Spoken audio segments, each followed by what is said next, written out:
भैया कह रहे हैं कि आज इनका मकान तोड़ दिया गया, रोजी रोजगार छीन लिया गया है। आदमी क्या करेगा, कहाँ जाएगा? हमें सोच रहे अब दोबारा यहीं रहना पड़ेगा, बनाना पड़ेगा, तांबू गाड़ेंगे। जब हमें तो कुछ रहने के लिए जुगाड़ नहीं दिया हुआ है, तो कम से कम हमें रहने के लिए 15,000 की रूम किराया देंगे कहाँ से, जहाँ हमने 10,000 रुपये कमाने वाले हैं। 10,000 की इनकम है। बच्चे पढ़ाना है स्कूल में, बच्चे को भेजना है, खाना पीना है ना, बच्चे को लिए खर्चे हैं। कहाँ करेंगे। दूसरा काम बच गया, गवर्नमेंट ने हमारे लिए सोचा नहीं कुछ। और जाके जीप काटे किसी का, किसको बिलेट मारे, चिंता ही करे। दूसरा नहीं तो आतंकवादी के हाथ मिलाए, यही तो करना पड़ेगा, पैसा ही तो चाहिए सिर्फ। तो आप ये कहना चाह रहे हैं कि सरकार आपको इस स्थिति में लाके खड़ा कर दी है कि आप अपराध की दुनिया में कदम रख देंगे? अब करेंगे तो क्या करेंगे, बच्चे को पालना है ना। बच्चे को पालना है, मरने देना देखना है। अब बोल नहीं पा रहा मेरे पास।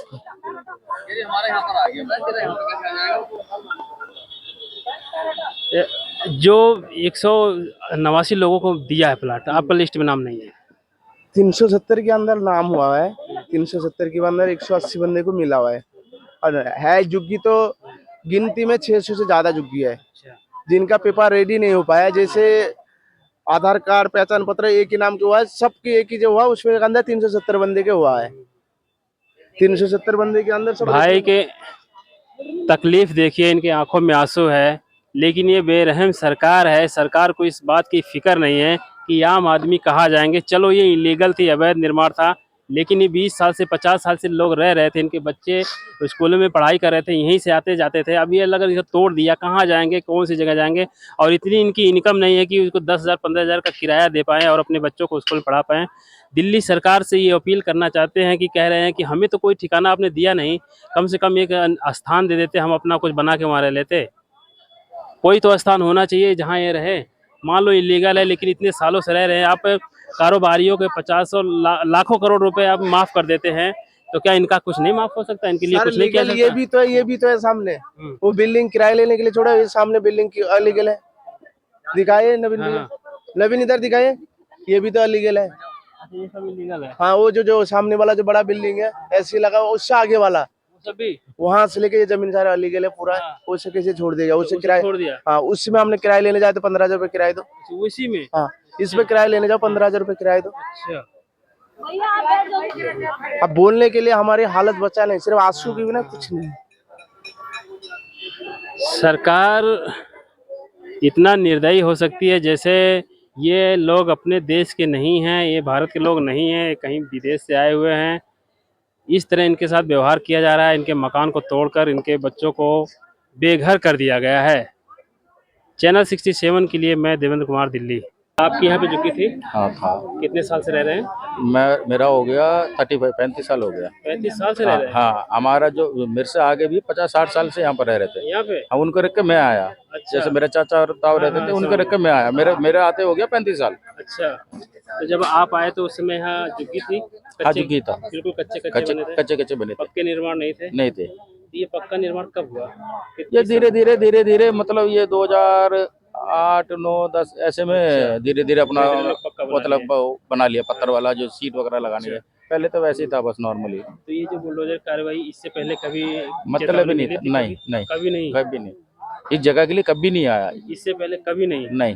कब से हुआ ये एक बार हुआ था, मतलब वो चीज हो ही नहीं हुआ। मतलब तो ये कब से आपको नोटिस मिलना शुरू हुआ? नोटिस तो हमारे को पता लग गया था पिछले महीने 10 तारीख को पता लग गया था, लेकिन ये 27 को रात को लगा के 2 दिन के अंदर ये खाली करा दिया गया। अच्छा। सिर्फ टाइम दिया था हमें 3 दिन।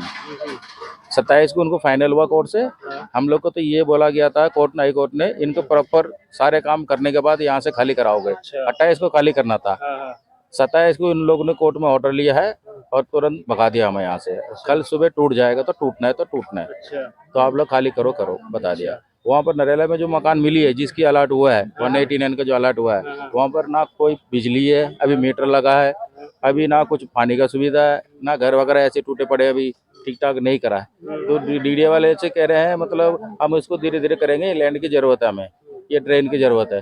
तो भैया ट्रेन की जरूरत है, 8 महीने से तो केस लड़ी रहे होते आप, तो 10 दिन और रुक जाते, 1 महीना और रुक जाते, प्रॉपर करके देते। हम लोग इतना हल्ला चुल्ला तो नहीं करते, हम लोग शांति से चले जाते हैं। पहले काम ये होना चाहिए था कि आप बिजली काटते, धीरे धीरे सबकी बिजली कट जाती, मीटर निकल जाती, लोग भागने लग जाते भागने लग जाते हैं। हैं। बिजली अभी मैंने सुना कि बिजली जल रही थी, उसमें बिजली थी जब आया जैसे डोमिनेशन करने के लिए ऑर्डर कर दिया था 7 बजे, हाँ। तो उन्होंने बिजली वाले को बुलाया होगा, वहीं से बंद कर दिया। यहाँ से एक भी मीटर, हमारा मीटर 3500 रुपये मिलना था, हमें वापसी वो भी नहीं मिली। मीटर दब गया, हाँ, मीटर वूटर सब दब गया। मीटर वापस करने का पैसा मिलता हाँ, पैसा मिलता है 3500 रुपये। अभी वो कह रहे हैं मेरे को मीटर दो तो मैं वापस करा दूंगा पैसे।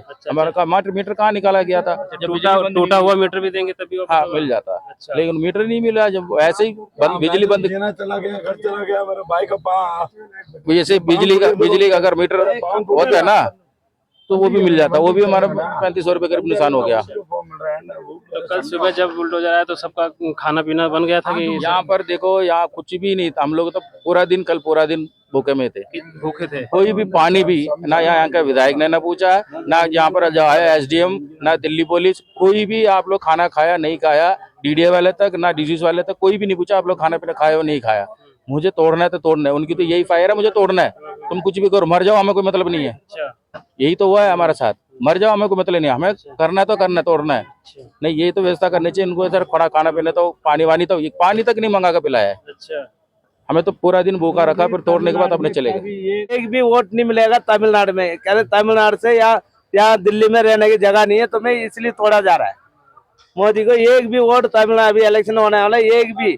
अभी हम यहाँ पर जैसे हमारा तमिलनाडु सारा स्टेट का ये 10-10 बंदे यहाँ, एक भी अगर 10-10 बंदे भी जाके प्रचार करेंगे हम लोग, मोदी को एक भी नहीं मिलेगा। एक सीट भी मिल गया, सारा यहाँ 500 कर खुद मर जाएगा। मोदी को कभी जिताने तमिलनाडु में कभी नहीं आएगा जिंदगी में। एक भी सीट नहीं मिलेगा। क्यों?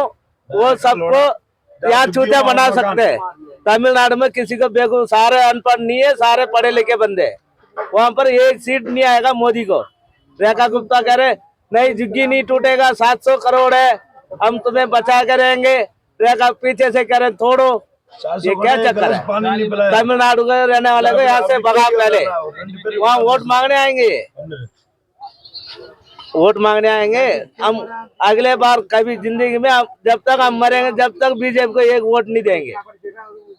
तमिलनाडु सरकार की तरफ से कोई आपको मिलने आया? हाँ, तमिलनाडु सरकार बता रहे अभी इलेक्शन होने के टाइम सारे हम यहीं से अभी बुला रहे तमिलनाडु में, कह रहे हैं हम इधर आ जाओ, हम प्रचार वहीं करेंगे, वहां जाके बताएंगे बीजेपी ऐसी कर रहा है। ये थोड़ी ना एलजी ने, जिसको यार गरीब को जगह को एलजी पे कह रहे एलजी बेच दिया। सरकार ऐसी थोड़ी ना होता है, कभी जिंदगी में ऐसी नहीं देगा। बीजेपी कह रहे हम तो करप्शन नहीं करते, कुछ नहीं करते, सब कुछ तुम ही लोग कर रहे हो। 60-70 साल से हम रह रहे हैं, उनको दूसरे को बेच के अब क्या बनाओगे? यहाँ मॉल बनाओगे? अरे बना लो, हम चला जाते। अभी तो वोट मिल, हाँ वोट मिल गया ना दोबारा। जैसे 500 सारा या जितना दिल्ली में तोड़ा जा रहा है, जब इलेक्शन आएगा तब पता लगेगा इनको।